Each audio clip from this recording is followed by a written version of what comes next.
Hi there, everyone. Here we are at lesson 46. God is the love in which I forgive.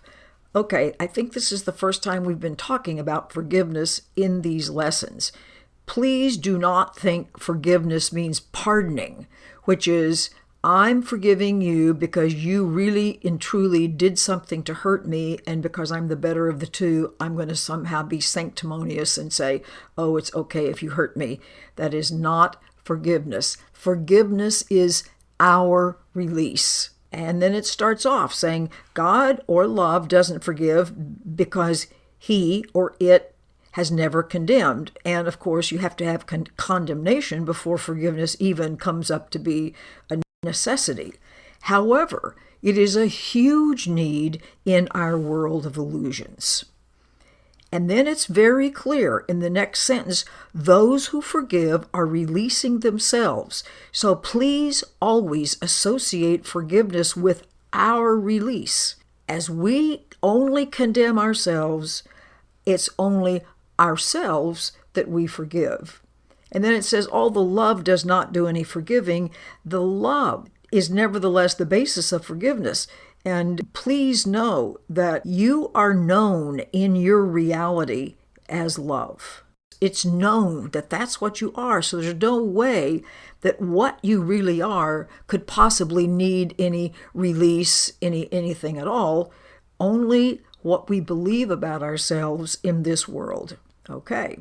Then it says, all that forgiveness does is to undo what fear has produced. Now remember, fear is simply lack of love. So our lack of love has put us in this position where we need to release some ideas, returning us to the awareness of love. Obviously, if the obstacles to love are removed through releasing them, you are once again aware of love.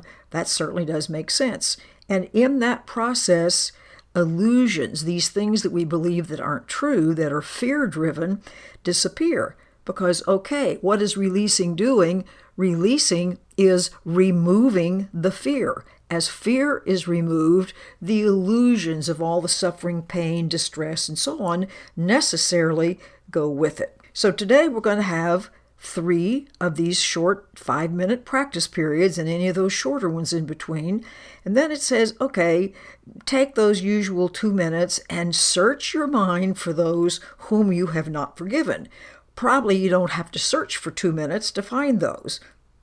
And then it reassures us, it doesn't matter how much you have or haven't forgiven them.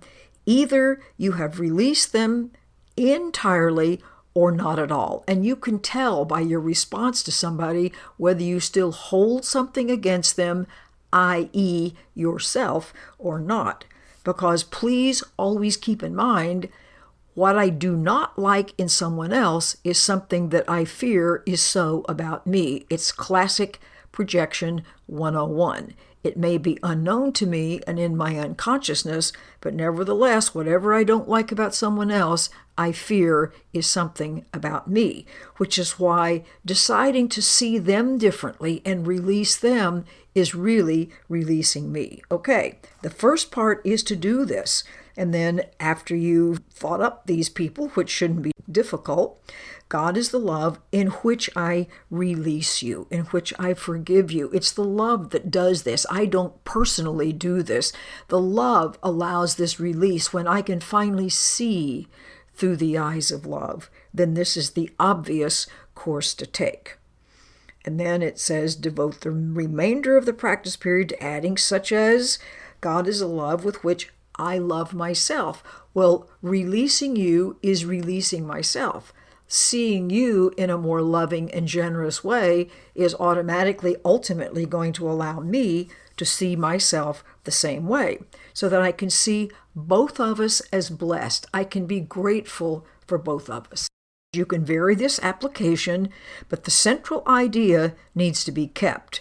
And then this first suggestion that they give us, I cannot be guilty because I am a son of God. In other words, I'm going to come to this realization as I keep releasing my fear. This is so important because remember, I have exactly the same attributes as the Creator, as love, as the great mystery, as all that is, whatever you want to call it.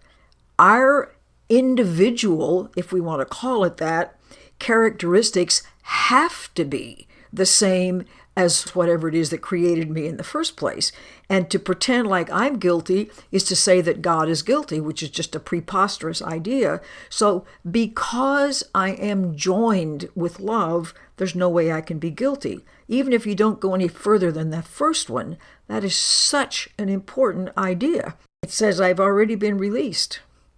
And no fear is possible in a mind beloved of God. In other words, no fear is possible in a mind that is filled with love. If fear is merely the absence of love and I'm filled with love, no way fear can be here. That's like when I turn on the light, the darkness disappears and the darkness does not have a vote. There's no need to attack because love has forgiven me. In other words, once I am released of what I am afraid is the matter with me, I have no desire to attack whatsoever.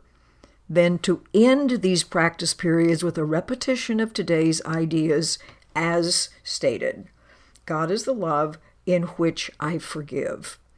And then if somebody comes along that you find annoying, be sure to hop right on that with God is the love in which I forgive you, or in which I release you, or I prefer to say in which I release both of us, because forgiveness is an all or nothing proposition. Either we're both released or nobody's released.